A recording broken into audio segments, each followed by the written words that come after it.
Welcome back. Our next chapter is going to cover waves and sound. For today, we're just going to talk about some general characteristics about waves. We will talk about two types of mechanical waves, and these waves are ones that require a medium or some sort of material through which to travel. In our lab, we'll look at slinkies and strings and water and sand for our different types of materials. Now, there are two types of mechanical waves. The first one is called transverse, and that's where the medium moves perpendicular to the direction the wave travels. So for this one, you want to think about taking a rope or a slinky and shaking it up and down so that the displacement is in one direction, which in this case would be vertical, but the wave itself would travel perpendicular to that, so the velocity would be horizontal.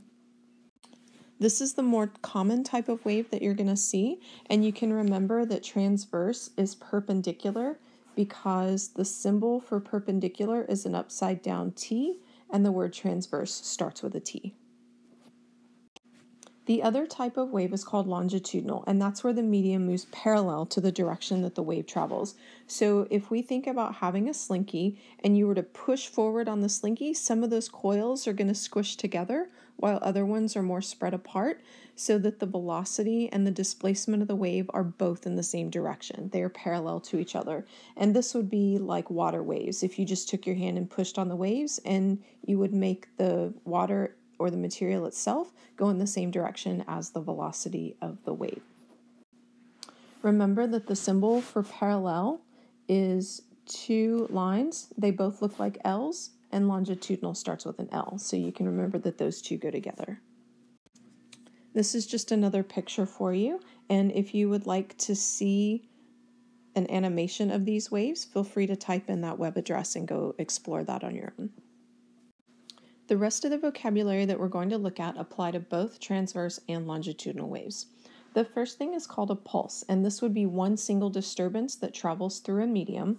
And then the next one is called a wave train, which would be a series of pulses at regular intervals. So if we think about our rope or our slinky and you were to just shake your hand one time, that would be a pulse. And if you continue to shake your hand over and over again, that would be a wave train. Or perhaps if you go to a sporting event and you guys see the wave that goes around the stadium, if it's not a very enthusiastic crowd and the wave just kind of makes it once around the stadium, that would be a pulse. But if you've got some really great super fans and the wave goes around and around and around the stadium, that would be a wave train. Next, we have a property called frequency.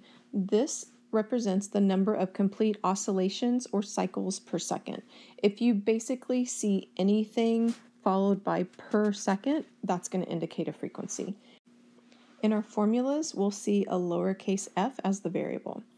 Now, a wave train is needed to measure a frequency because you need several pulses passing a given point in a particular amount of time. So since you need more than one, that indicates that a wave train is needed. The unit for frequency is called a hertz, just like the car rental place.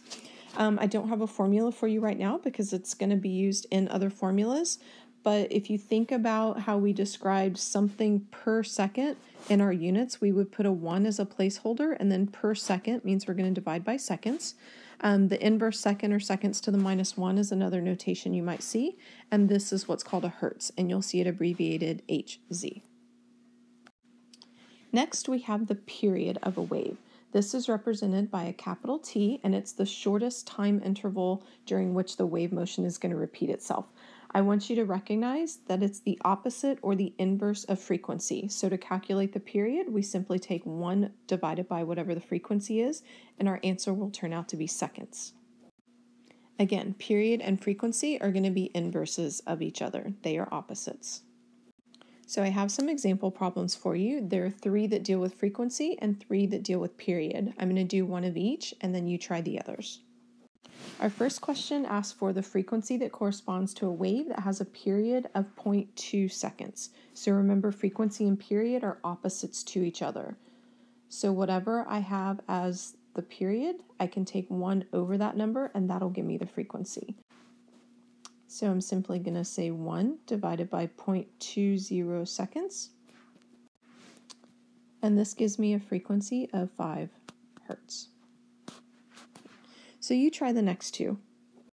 Number 2, it asks for the frequency that corresponds to a period of 4 seconds. Pause the video and see what you get. And then come back and check your answer. I hope you got an answer of 0.25 hertz. Now let's try number 3. Try it on your own, come back, and see if you get it right. This last one was a little tricky. I hope you recognize that it said 1 minute. You do need to convert minutes to seconds before you plug that in. So that means number 3 should give you an answer of 0.016 repeating. And your answer should be hertz, not seconds. Next, we have examples for the period.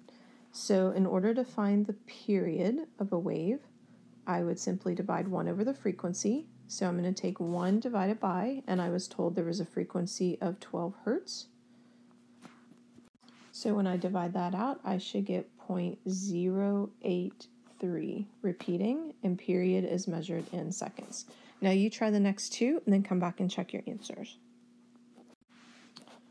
For number 5, you should have got an answer of 0.33 repeating, and that would be in seconds.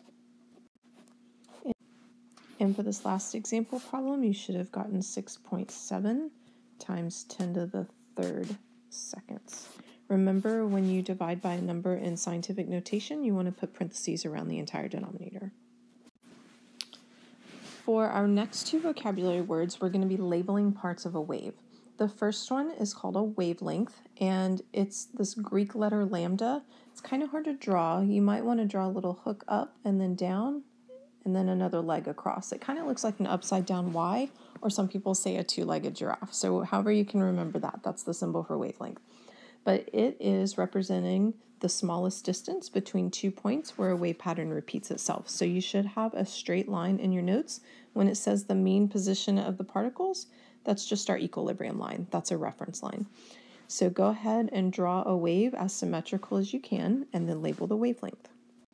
So notice I have a wavelength here for you, and if you were to follow the wave up and down, the wavelength itself stays the same no matter where you place it on the wave motion itself. So that wavelength is going to follow and stay the same length. You can measure from the top of a wave. You can have 1 up and 1 down motion. You can measure from the bottom of a wave to the next bottom peak, or you can also measure the wave such that you've got 1 part of the wave below and 1 part above. But remember, no matter what, that wavelength actually stays the same distance no matter where you place it along the wave motion itself. Next, we have an amplitude, and it's the maximum displacement from the equilibrium position, which is this mean particle line. So again, draw your wave as symmetrically as you can, and your amplitude is going to start at that line and measure out to the highest or to the lowest point. And the amplitude of a wave is determined by its energy. So the more energy you have, the higher amplitude you're going to have. The next 2 things you need to label are crest and trough. Crest is the high point of a wave, and a trough is the low point. So if you wanted to label those on your pictures of amplitude and wavelength, you can go ahead and do that. But crest is the high point, and trough is the low point. And our last characteristic would be the velocity of a wave. I'm going to go ahead and say or the speed. So we can do the scalar or vector version. The formula is going to be the same. So think back to when we did the speed and it was distance over time. Now when we're talking about a wave, the distance we're interested in is the wavelength, and the time we're interested in is the period. So we would simply divide wavelength over period, and that would be meters over seconds. We can also substitute in for the period. And remember, period was 1 over frequency. So when we make that substitution, we would get frequency times wavelength. So both of these can be used to calculate the speed or velocity of a wave. And I want you to take a note that as the frequency increases, the wavelength decreases and vice versa. So wavelength and frequency are going to be inverses of each other as well. So it'll depend on what you're given. If you have frequency or period, you'll always be given the wavelength, and you can find the speed with either of these 2 formulas. This slide just summarizes things for you in a different way, so feel free to pause and take note of that if you would like to write down anything extra. Now we have example problems. I'm going to do 2 of them with you, and then you try 2. So our first one, we have Jeff noticing incoming waves are 2.5 meters between the crest. This gives us a wavelength. And then the waves lap against the pier every 0.6 seconds. We can tell by the units of seconds that this is going to be a period, and we are asked to find the speed.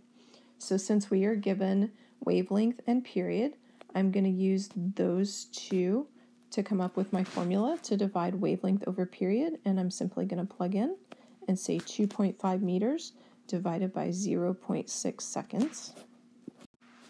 And this gives me a velocity or speed of a wave of approximately 4.2 meters per second. Next we have number 2. The water waves in a small tank are 6.5 centimeters long. Whenever you see units of length, this is going to let us know that we have a wavelength, but remember we want that to be in meters, and we're given centimeters. So I'm going to move my decimal over and divide by 100, and that's going to give me 0.065 meters for my wavelength. And we see that the waves are passing a given point at 4.2 waves per second.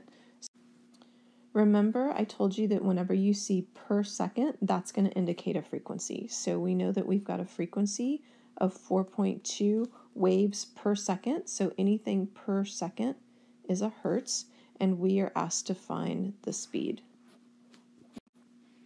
So with the values that were given, I know that my speed is going to be frequency times wavelength. So I'm going to substitute in 4.2. And remember, it's anything per second is the same thing as a hertz, and then times our meters or our wavelength, which was 0.065. And you should come up with a speed of about 0.273 meters per second. Now you try the next 2 and come back and check your answers.